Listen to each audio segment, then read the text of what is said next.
Sukihotu,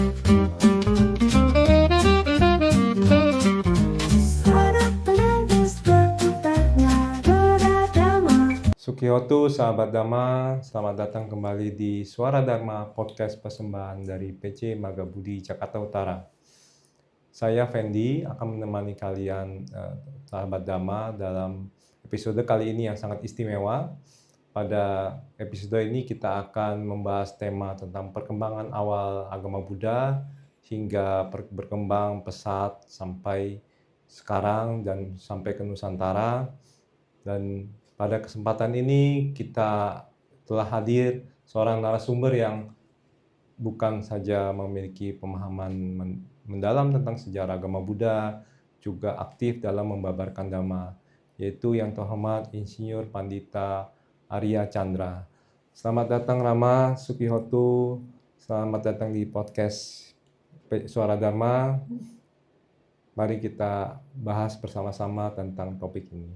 Ya, Sukihotu, Namo Buddhaya. Namo Ya, Buddhaya. sangat senang sekali saya bisa diundang di podcast dari Magabudi Jakarta Utara. Ya, semoga apa yang kita bicarakan, kita obrolkan pada siang hari ini bisa membawa manfaat, pengetahuan baru untuk saudara-saudara kita. Ya, baik Rama.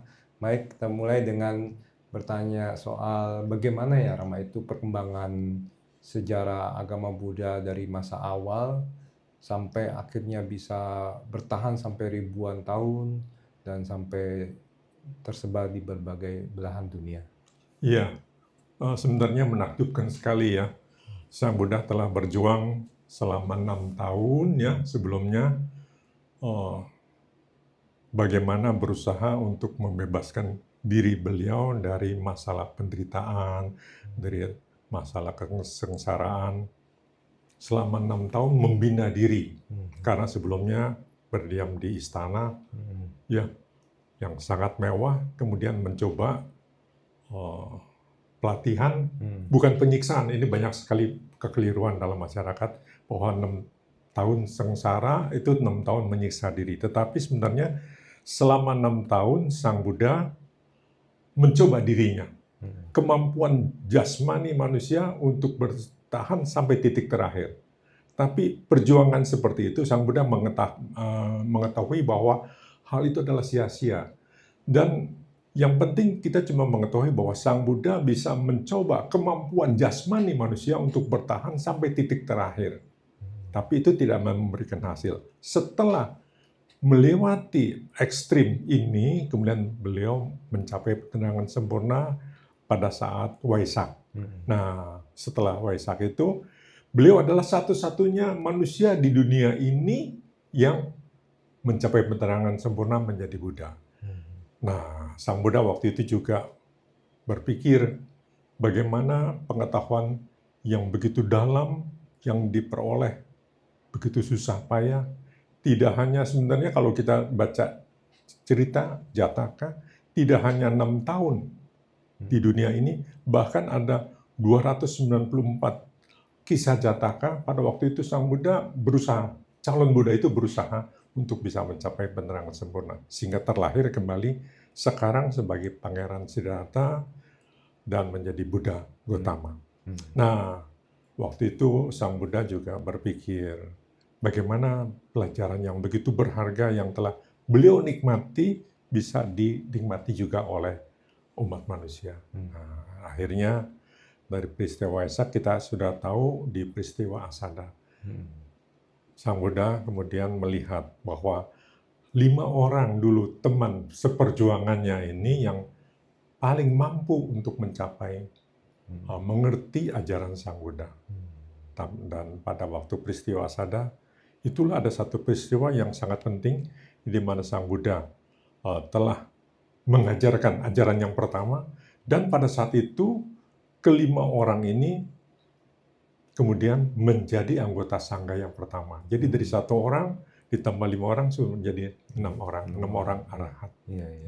Ini perkembangan yang signifikan dari 1 menjadi 6. Tapi Sang Buddha tidak hanya berhenti sampai di sana. Sang Buddha kemudian juga menyebar bersama dengan 5 orang rekan arahat ini, berkembang sehingga akhirnya bisa terkumpul 60 orang arhat. Sang Buddha kemudian mengetahui kalau seorang diri saja mungkin tidak cukup untuk berada kemana-mana. Sang Buddha memberikan tugas 60 orang arhat ini sebagai Dhammaduta angkatan pertama. Nah, 60 orang arhat ini kemudian menyebar ya ke seluruh Jambudvipa istilahnya waktu zaman itu. Dari Jambudvipa yang sekarang di India Utara ini berkembang. Kemudian sampai pada waktu Magga Puja sudah terkumpul 1.250 orang arhat yang terkumpul di tempat itu. Tentunya di tempat lain juga banyak. Jadi sangat cepat sekali berkembang pada waktu itu. Mungkin memang waktunya sudah tiba ya. Banyak orang-orang yang sudah matang karmanya sehingga bisa mencapai tingkat kesucian yang tertinggi. Jadi kita pikir dari 1 menjadi 5, jadi 6, 6 jadi 60. Dari 60 yang tercatat 1.250 orang arhat. Dan kemudian berkembang lebih besar lagi. Jadi ini satu perkembangan yang waktu zaman itu singkat sekali ya, cuma berapa puluh tahun sudah bisa berkembang. Sampai akhirnya Sang Buddha setelah mengajar selama 45 tahun, Sang Buddha wafat. Sang Buddha wafat. Tentu saja dari Sang Buddha punya murid yang ribuan, murid-murid ini kemudian punya murid-murid lagi, dan murid tidak semuanya bisa mencapai arhat. Ya, ada juga yang menjadi biku karena belum masak karmanya, sehingga belum bisa menjalankan dhamma dengan baik. Dan akhirnya setelah Sang Buddha wafat pada waktu Waisak, istilahnya parinibbana. Mahakasyapa mendengar ada orang yang, ada biku yang belum mencapai kesucian, itu mengatakan, wah sekarang kita sudah bisa bergembira. Sudah tidak ada orang lagi yang mencegah, yang melarang kita berbuat ini, melarang kita berbuat itu, mengharuskan kita berbuat ini dan ini. Nah sekarang kita bebas. Mahakasyapa setelah mendengar ini, merasa, wah ini titik bahaya. Kita harus menegakkan disiplin. Disiplin dalam agama Buddha itu namanya, peraturannya namanya winaya. Jadi akhirnya Mahakasyapa mengumpulkan 500 orang arahat waktu itu berkumpul di Goa Satapani. Di Goa Satapani. Nah di sana mereka kemudian mengulang. Sudah pernah ke Satapani? Belum. Saya cuma melihat dari jauh karena saya waktu pas ke India itu cuma melihat dari bawah. Mau ke Gua Satapani itu di atas, wah nggak sanggup jalan. Nah, di Gua Satapani akhirnya para biku berkumpul. Inilah yang dikenal sebagai konsili yang pertama dari agama Buddha. Itu pertama, saya kira mungkin pertama di dunia ya. Nah dari sana Dhamma Winaya itu kemudian diulang. Ya, Ananda mengulang, Sutta-Sutta dan Upali mengulang Winaya. Nah kemudian agama Buddha yang dijaga kemurniannya ini berkembang terus sampai akhirnya 100 tahun kemudian ini kan sudah makin besar ya. Kalau sudah makin besar tentu saja makin makin banyak variasi. Karena zaman dulu orang menghafal, belum bisa menulis kan, masih menghafal. Kalau menghafal, tentu saja antara satu orang dengan orang lain menghafal, kadang-kadang ada perbedaan. Karena ada perbedaan ini, ya tentu saja agak susah. Akhirnya 100 tahun setelah Sang Buddha wafat, diadakan konsili yang kedua. Nah, di konsili yang kedua tetap diulang lagi. Semua sutta-sutta ucapan Sang Buddha diulang lagi, dan akhirnya yang kurang benar dikoreksi dan tidak dimasukkan dalam Dhamma Winaya. Tapi masih sistemnya masih menghafal. Nah, ini berjalan sampai 200 tahun kemudian. Berarti 300 tahun setelah Sang Buddha wafat, itu ada Raja Asoka. Nah, Raja Asoka inilah yang kemudian mengadakan. Raja Asoka ini juga sebenarnya pada awalnya bukan pengikut Buddha. pengikut tradisi zaman waktu itu. Tapi setelah mengenal ajaran Sang Buddha, merasa berubah. Di pelajaran sejarah waktu zaman saya di SMA juga diceritakan Raja Asoka itu raja yang gagah perkasa, raja yang kejam. Tapi setelah mengenal ajaran Sang Buddha, berubah menjadi raja yang lembut hati. Ini kita bisa baca di buku-buku sejarah. Nah, Raja Asoka inilah kemudian dengan dana yang besar menyiapkan sangga, ya, menyiapkan pertemuan sangga, pertemuan para biku, ya.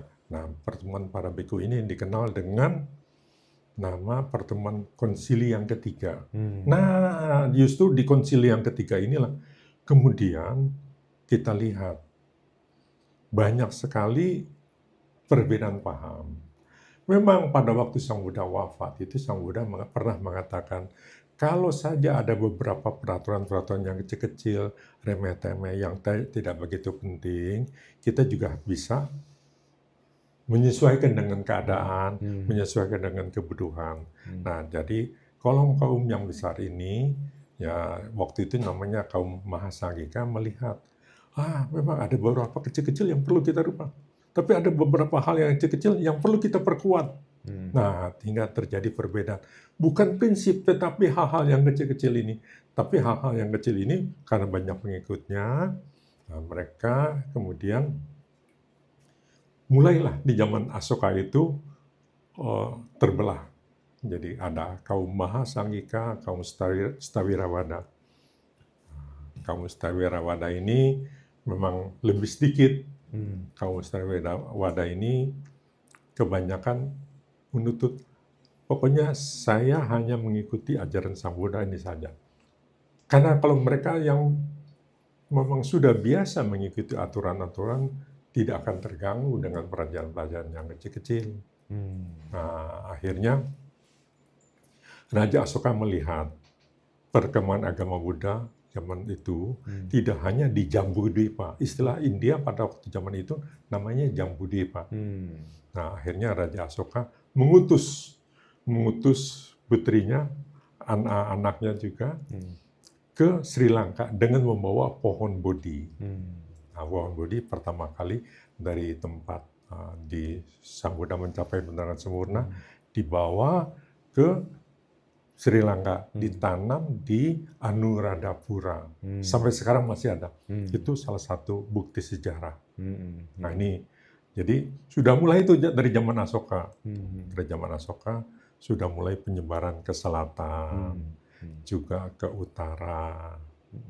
Nah, jadi kira-kira seperti ini baru sampai di sini baru sebagian. Iya. Luar biasa ya. Dan kalau dilihat dari ceritanya ini, berarti bisa bertahan karena adanya konsili demi konsili itu ya. Iya, itu pengaruhnya luar biasa. Sehingga itu membuat dia tetap terus bertahan ajarannya ya. Iya, karena konsili itu pertama untuk menjaga kemurnian ajaran, menjaga kesepakatan dari para anggota-anggota itu supaya ajaran inti Sang Buddha yang intinya itu bisa terjaga dengan baik. Kenapa? Karena dengan ajaran inti yang terjaga dengan baik, ini orang bisa mencapai penerangan sempurna. Jadi Sang Buddha ada ajaran-ajaran ini, tapi tentu saja ajaran ini bercampur dengan adat istiadat masyarakat. Nah, campuran inilah yang ya kalau dibilang tidak ada manfaatnya untuk supaya mereka mudah mengikuti ajaran Sang Buddha. Tapi ajaran inti tetap harus dipertahankan, terutama mengenai meditasi perlu dipertahankan. Nah, tentu saja dari umat Buddha yang besar pada waktu itu berkembang begitu besar sehingga kaum Mahasangika yang waktu zaman Raja Asoka sudah besar itu mengadakan konsili yang keempat. Tempatnya waktu itu disponsori oleh Raja Kaniska di Kashmir. Nah, sekarang tempatnya namanya Srinagar. Nah, kebetulan anak saya belum lama ke Srinagar melihat bukti-bukti, cuma ketinggalan fondasinya saja tempat mereka berkumpul. Nah, di sana.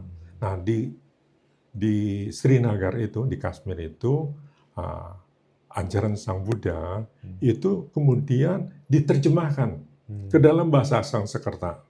Nah, dari bahasa Sanskerta diterjemahkan ke dalam bahasa Mandarin. Hmm. Nah, karena itu dia sudah mulai menyebar ke timur kan, Hmm. yang dari Mahasanggika ini menyebar ke timur menjadi Mahayana. Setelah menyebar ke timur, nah kaum Mahasanggika, kaum Mahayana ini mengajarkan ajaran Buddha ke Tiongkok waktu zaman dulu. Nah, di Tiongkok ini juga mereka kan biasa mengadakan perdagangan. Ada jalur sutra kan ya. Iya, iya. Nah, para biku ini mengikuti jalur sutra menyebar ke barat. Nah, jadi agama Buddha menyebar ke barat sampai ke Yunani. Ya. Ini membuat satu perkembangan juga.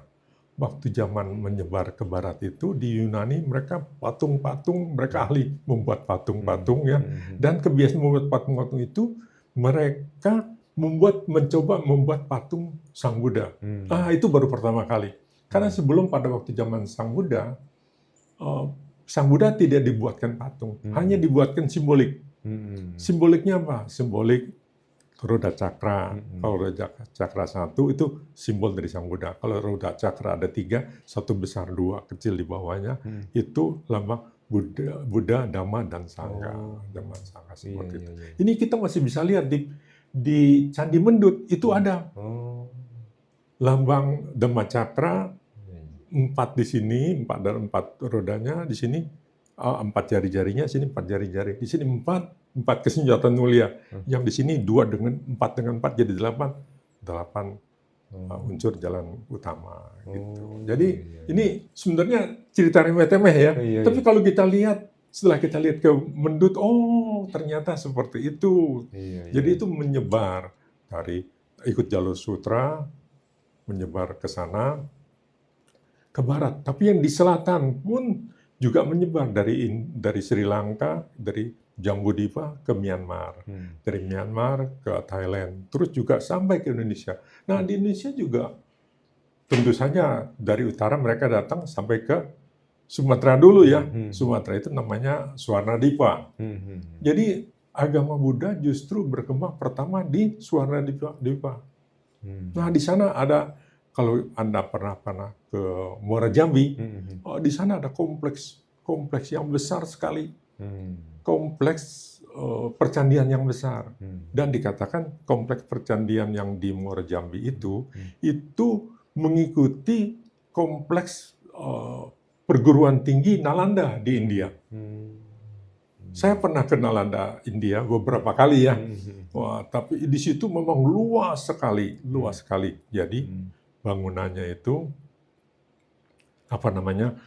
dikatakan lebarnya 1 kilometer, panjangnya 10 kilometer. Tapi hanya sebagian saja yang baru tergali. Saya melihat ada kesamaan, salah satu kesamaan.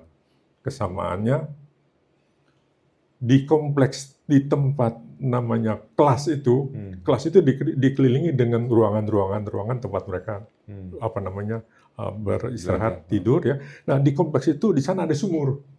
Sumur ini tempat mereka minum. Di Muara Jambi juga sama, ternyata seperti itu, bentuknya sama seperti itu. Dan ada satu hal yang membuat saya takjub di Nalanda. Di Nalanda itu ada satu kompleks perguruan yang dibangun oleh Raja Balaputra Dewa. Di sana Raja Balaputra Dewa pernah mengirim biku-biku, pelajar-pelajar dari Indonesia, istilahnya waktu zaman dulu dari Nusantara ya, dikirim ke sana. Tapi kalau ngirim uang kan susah. Jadi Raja Balaputra Dewa itu membawa emas ke sana, ke Nalanda. Di sana Raja membeli perkampungan, ada 3 perkampungan yang dibeli. Semua penduduknya dibayar, sawahnya, rumahnya semua dibayar dengan emas. Tapi tidak dirubah, tidak diambil apapun juga. Mereka dengan sawah itu, kan sawah sudah milik raja kan. Kalau mereka hasilnya digunakan untuk membiayai pembangunan dan membiayai siswa dari Nusantara yang belajar di sana. Coba kita pikir, itu salah satu pemikiran yang hebat juga ya. Kalau setiap kali ngirim uang kan bisa habis. Jadi dia kirim uang, kirim emas sampai di sana, beli, dan orang yang menjual juga merasa enak dong. Dia nggak perlu pindah dia cuma sawahnya dibeli dan cuma bukan pemiliknya, tapi hasil yang dia kerjakan sebagian dia bisa makan dan sebagian besar digunakan untuk membiayai siswa yang tinggal di sana. Luar Dan sekarang biasa. kita mesti bisa lihat itu ada prasastinya. Oh. Bangunan ini dulu dibangun oleh Raja Balaputra Dewa. Nah, itu menyebabkan agama Buddha di India, di Jambudvipa itu berkembang dengan sangat pesat. Berkembang dengan sangat. Tidak hanya waktu zaman itu, tidak hanya pelajaran Buddha saja yang dipelajari, tetapi juga pelajaran semua ilmu-ilmu yang ada. Zaman apa kebutuhan untuk pertanian dan terutama pengobatan. Mereka pelajari di sana.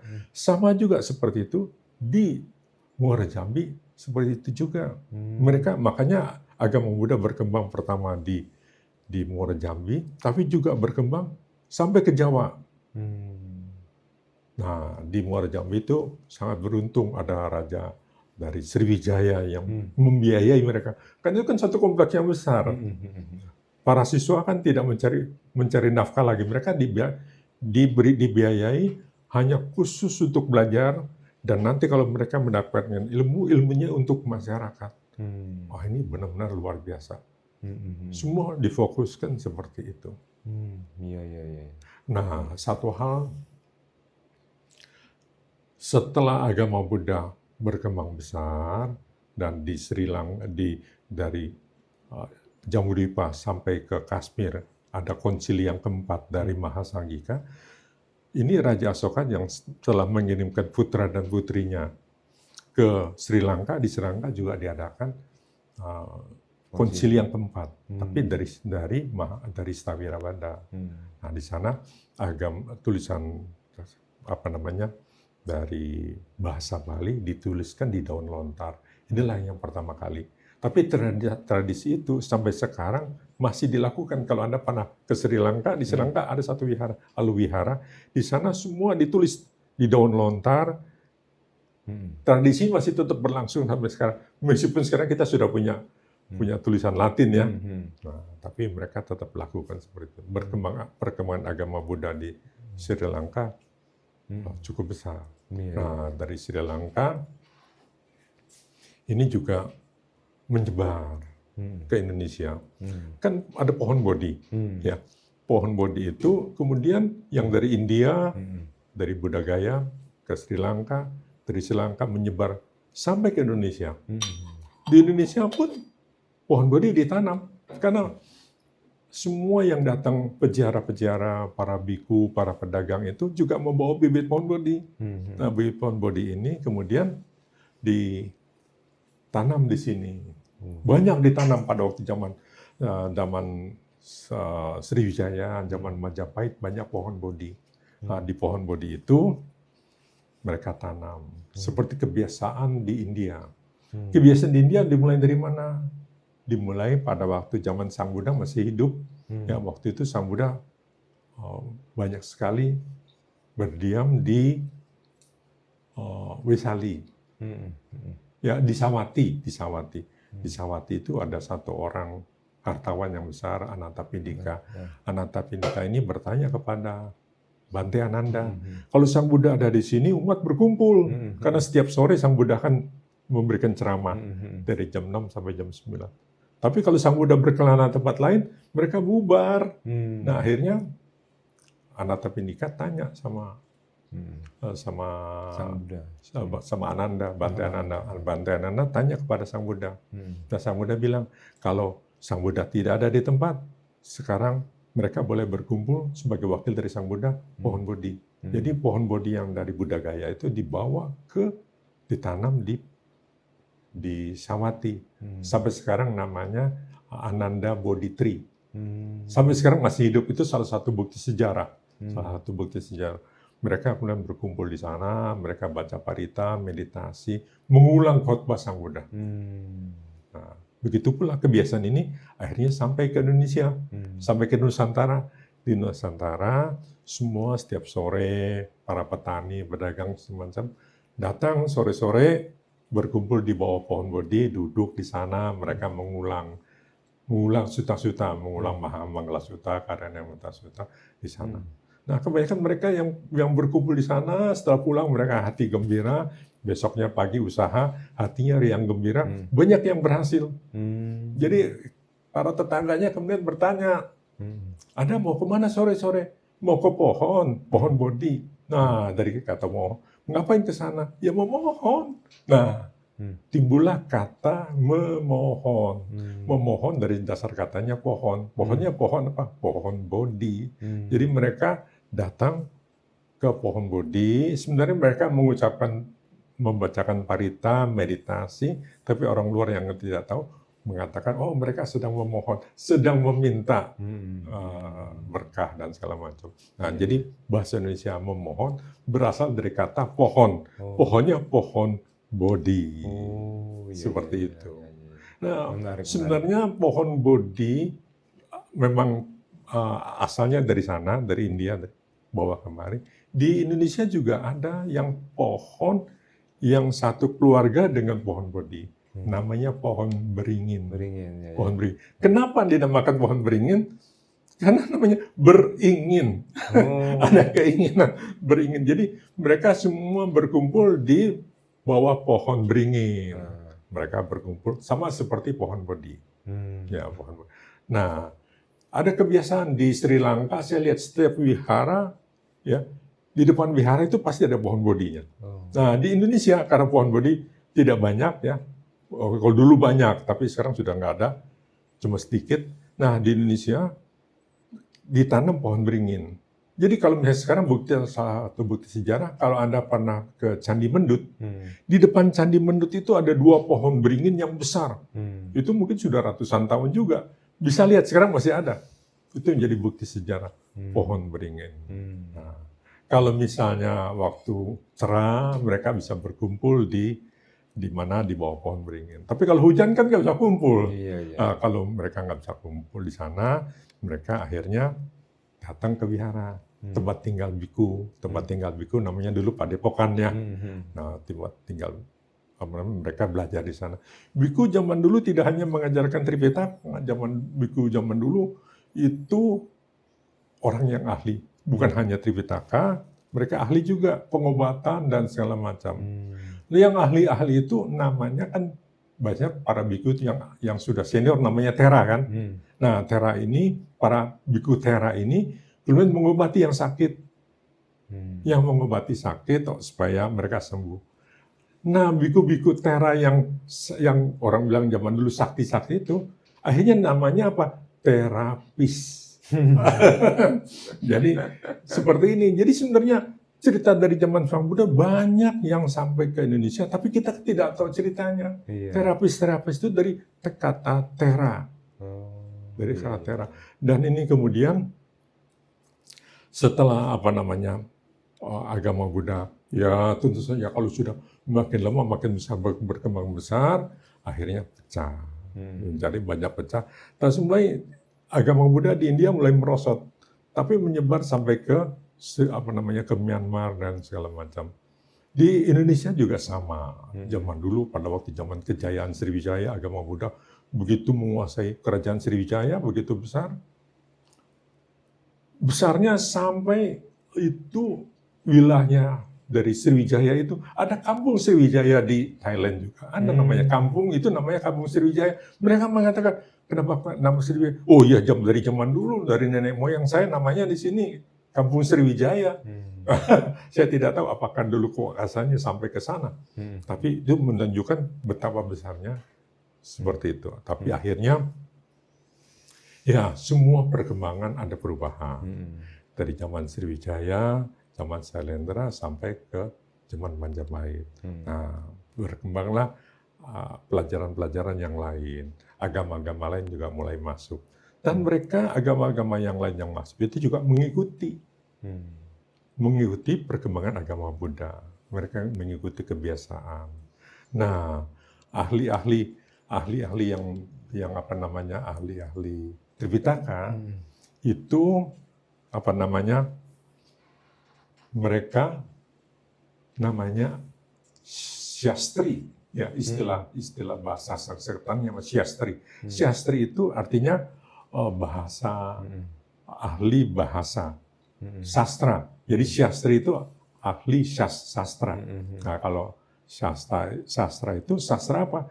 Yang menjadi pokok sastra itu kitab suci waktu zaman dulu. Dari Tripitaka, apakah dari Weda. Nah, kebiasaan-kebiasaan mereka berkumpul di tempat ahli sastra ini, yang namanya syastri, ini kemudian diikuti juga oleh agama yang kemudian masuk. Nah, dari sana, menurut Gus Dur yang pernah saya dengar pada waktu beliau memberikan sambutan waktu acara Waisak, dari kata syastri ini timbullah yang tidak biasa di lidah kita, timbullah kata santri. Jadi kata santri itu menurut Gus Dur berasal dari kata syastri. Dari santri timbullah kata pesantren. Nah, jadi ini sekedar cerita saja ya, supaya kita tahu banyak bahasa yang kita tahu sekarang ini punya sejarahnya. Ya, kalau Gus Dur, Presiden Gus Dur waktu itu tidak cerita ini, saya juga nggak tahu bahwa santri itu berasal dari kata syastri. Jadi perkembangan agama Buddha awal ya. Jadi zaman dulu berkembang sampai ke Asia sini, tapi saya tidak tahu, tentu saja zaman dulu tidak sampai Afrika, nggak sampai lah ya, sampai ke Amerika nggak sampai, tapi sekarang sampai ke Afrika. Di Afrika juga sekarang sudah ada biku-biku yang orang Afrika sudah ada. Makin lama makin besar, makin berkembang. Jadi ini perkembangan yang menyenangkan kita. Tapi semua anicca.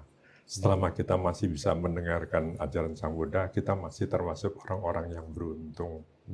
Jadi kalau ada kesempatan, pelajarilah. Dan ini sebenarnya juga tidak aneh sih. Memang karena kita percaya dalam agama Buddha itu ada kelahiran kembali.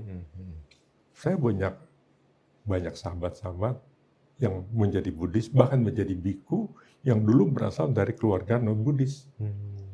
Ini suatu keajaiban.